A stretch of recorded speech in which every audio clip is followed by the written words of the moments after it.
राम राम जी। चंद्रमा जब भाव नंबर 10 में बैठे होते हैं लाल किताब के दृष्टिकोण से, जब वह शुभ स्थिति में हो तो क्या फल प्रकट करते हैं, और यही चंद्रमा जब भाव नंबर 10 में अशुभ स्थिति में हो तो क्या फल प्रकट करते हैं। तो इन सब बातों को आज हम लाल किताब के दृष्टिकोण के अनुसार समझेंगे। तो आपकी पत्रिका में या परिवार के किसी भी सदस्य की पत्रिका में चंद्रमा भाव नंबर 10 में हो तो इस वीडियो को विस्तार से देखकर जाइएगा। सबसे पहले हमें ये बात समझनी है कि भाव नंबर 10 का फलादेश हम 4 ग्रहों के बगैर नहीं कर सकते। वह 4 ग्रह कौन से हैं? शनि, बुध, राहु, केतु। आपको जन्म पत्रिका में इनकी स्थिति देखने के बाद ही लाल किताब के अनुसार चंद्रमा भाव नंबर 10 का फलादेश करना है। तो सबसे पहले हम बात करते हैं चंद्रमा भाव नंबर 10 में, यानी कि खाना नंबर 10 में जब शुभ स्थिति में हो तो क्या फल प्रकट करते हैं। ऐसा व्यक्ति अपने परिवार के लिए शुभकारी होता है और माता से प्रेम पाने वाला होता है, और ऐसे व्यक्ति को सरकार से भी समय समय पर लाभ मिलते रहते हैं। देखने में आता है चंद्रमा जिसका भी भाव नंबर 10 में हो उसके संबंध सरकारी लोगों से बन जाते हैं, जिनसे वह समय समय पर फायदा लेता रहता है। इस व्यक्ति की सेहत अच्छी होती है, बीमारियों से बच जाता है। ऐसे व्यक्ति की माता थोड़ी अनुशासन में होती है, यानी कि इस बच्चे के साथ वह ऐसा बिहेव करती है कि वह गलत आदतों का शिकार ना हो, थोड़ा अनुशासन में रखती है चंद्रमा भाव नंबर 10 वाले को उसकी माता। ऐसे व्यक्ति को सुख सुविधाएं प्राप्त होती हैं, मकान हो, गाड़ी हो, अच्छा परिवार हो, वह सब चीजें इसे मिल जाती हैं जब चंद्रमा भाव नंबर 10 में शुभ स्थिति में हो। चंद्रमा भाव नंबर 10 में शुभ स्थिति में हो, सूर्य या मंगल या बृहस्पति भाव नंबर 4 में आ जाए शुभ स्थिति में, है ना, तो ऐसा व्यक्ति अगर डॉक्टर बन जाए, वह भी सर्जरी करने वाला, तो जीवन में बहुत अच्छा नाम भी कमाता है, पैसा भी कमाता है। हम ये कह सकते हैं कि ऐसे व्यक्ति पर धन वर्षा होती है, मोतियों की वर्षा होती है, क्योंकि चंद्रमा की तुलना मोतियों से की गई है, तो यहां पर धन वर्षा, मोतियों की वर्षा कही जाती है। यहां पर एक अच्छा डॉक्टर बनने का बहुत अच्छा योग दे देता है चंद्रमा भाव नंबर 10 वालों के लिए। लेकिन सूर्य, मंगल, बृहस्पति, नर ग्रहों की मदद जरूरी है। चंद्रमा भाव नंबर 10 में शुभ स्थिति में हो, 90 साल की उम्र होती है और ऐसे व्यक्ति को संतान का सुख भी मिलता है। चंद्रमा भाव नंबर 10 में शुभ स्थिति में हो, चाचा, ताया, चाची, इनसे इसे लाभ मिलता है, इनके साथ संबंध अच्छे होते हैं और जीवन में उन्नति करते हैं ये अपने चाचा के दिए हुए मार्गदर्शन से या ताया के दिए हुए मार्गदर्शन से। इनको चुनाव करना आता है कि क्या हमारे लिए अच्छा है, क्या बुरा है, यानी कि इनमें जो दुनियावी समझ है वो बहुत अच्छी होती है।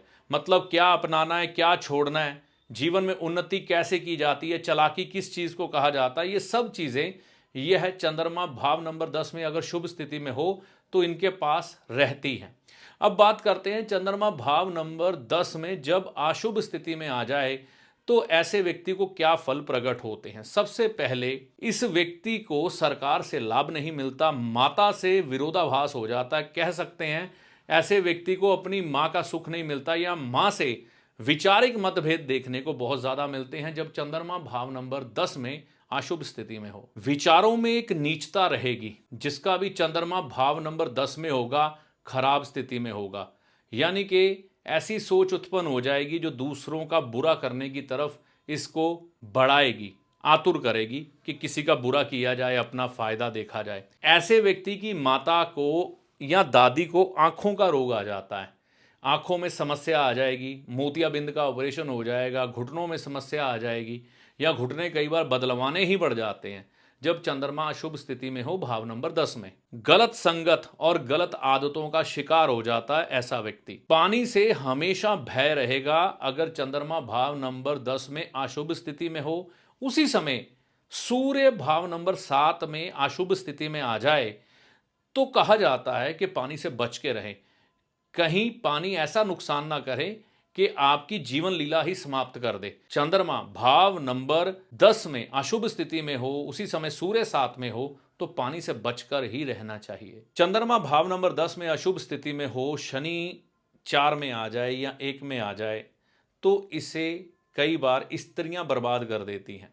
कई बार यह ऐसी स्त्रियों से संबंध बना लेता है जो विधवा होती हैं या फिर समाज जिनको अच्छी सम्मानजनक दृष्टि से नहीं देखता, ऐसी स्त्रियों के पीछे ये अपना समय और पैसा व्यर्थ करता है और सेहत की खराबी झेलता है। कामकाज की समस्याएं लगातार रहती हैं, कामकाज चल ही नहीं पाता, चाचा ताया चाची और ताई से संबंध खराब हो जाते हैं।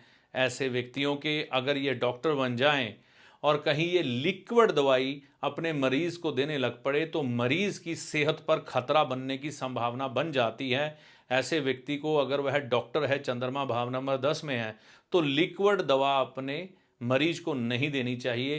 रात के समय मरीज का इलाज करने से बचना चाहिए, संभव हो तो। परहेज के तौर पर क्या किया जा सकता है? चंद्रमा भाव नंबर 10 में हो, रात के समय में दूध ना पिए। मेडिकल इमरजेंसी हो तो दूध का रंग बदल के आप दूध पी सकते हैं। उड़द की दाल और चावल का कॉम्बिनेशन खाने से इनको बचना चाहिए।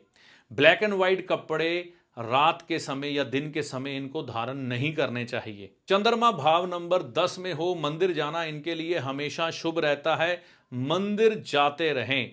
और चंद्रमा भाव नंबर 10 में खराबियां ज़्यादा दे रहा हो ना, तो बरसात का पानी, हैंडपंप का पानी या कुदरती पानी कहीं से दरिया का लेकर आप उसे कांच की बोतल में डालकर अपने घर में पड़ा रहने दे 10 साल के लिए, लंबे समय के लिए।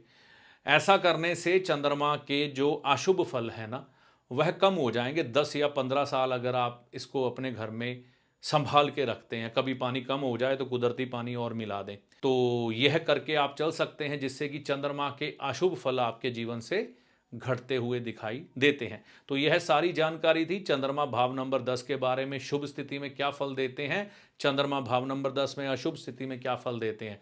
जानकारी अच्छी लगी हो तो चैनल को सब्सक्राइब करके जाइएगा। ज्योतिषी आपका सलाहकार है जो आपको भले और बुरे समय का ज्ञान देता है, ना कि कोई चमत्कारी बाबा जो छड़ी घुमाकर आपको माला माल कर देगा, धनवान बना देगा, या कोई जादूगर जो छलावे में डालकर भ्रम की स्थिति पैदा कर कर आपके भाग्य को बदल देगा। तो ज्योतिषी को हमेशा सलाहकार के रूप में देखें, ना कि चमत्कारी बाबा या जादूगर के रूप में।